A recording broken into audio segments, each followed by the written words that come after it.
સમાચારોમાં હવે આગળ આપણે વાત કરીએ ગીર સોમનાથની તો ગીર સોમનાથમાં આવેલું સિવિલ હોસ્પિટલ જે આસપાસના તમામ વિસ્તારોના એક આરોગ્ય સેવાનું કેન્દ્ર છે.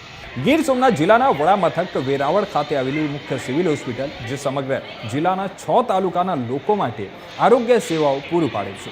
ત્યાં સુવિધાઓના અભાવે દર્દીઓ ભારે હાલાકીનો સામનો કરી રહ્યા છે. દરરોજ 900 થી 1000 જેટલા દર્દીઓ સારવાર માટે આવતા હોય છે, છતાં પણ સીટી સ્કેન અને સોનોગ્રાફી જેવી અત્યંત જરૂરી નિદાન સુવિધાઓ ઉપલબ્ધ ન હોવાથી ગરીબ અને મધ્યમવર્ગીય પરિવારોને ના છૂટકે મોંઘા ખર્ચે ખાનગી હોસ્પિટલમાં જવાની ફરજ પડી રહી છે.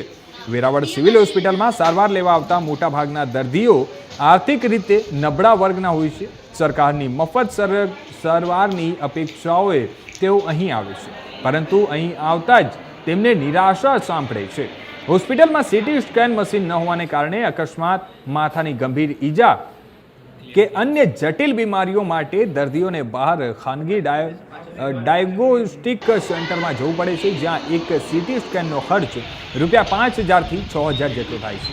આ ખર્ચ ગરીબ દર્દીઓ માટે અસહ્ય બની જાય છે અને એ જ રીતે સોનોગ્રાફી મશીનના અભાવે ગર્ભવતી મહિલાઓ, પેટના રોગોના અને અન્ય બીમારીઓથી પીડાતા દર્દીઓને પણ ભારે મુશ્કેલી વેઠવી પડે છે.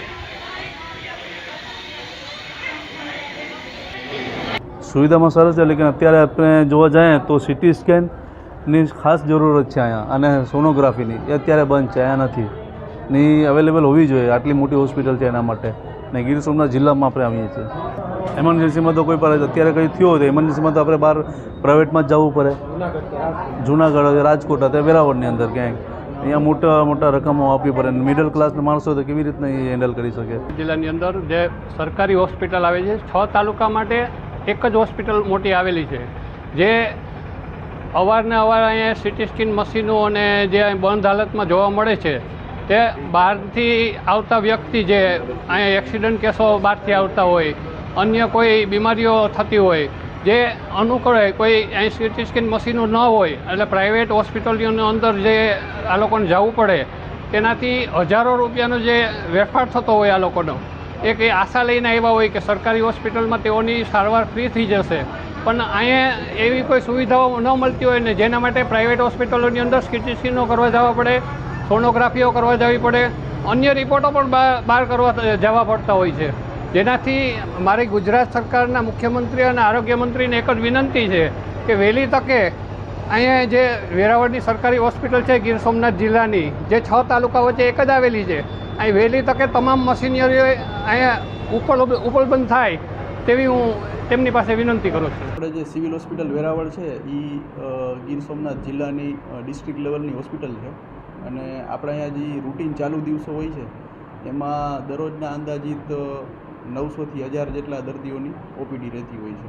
હવે અત્યારે હાલમાં આપણી પાસે સીટી સ્કેન છે એની સુવિધા નથી, પણ સરકારશ્રીમાંથી જે સંસ્થાઓ ખાતે સીટી સ્કેનની ફેસિલિટી અવેલેબલ નથી એ દરેક સંસ્થાઓ પાસેથી માહિતી લીધેલી છે, જેથી કરીને સરકારશ્રીમાંથી વહેલી તકે સીટી સ્કેન છે એની સુવિધા પૂરી પાડી શકાય.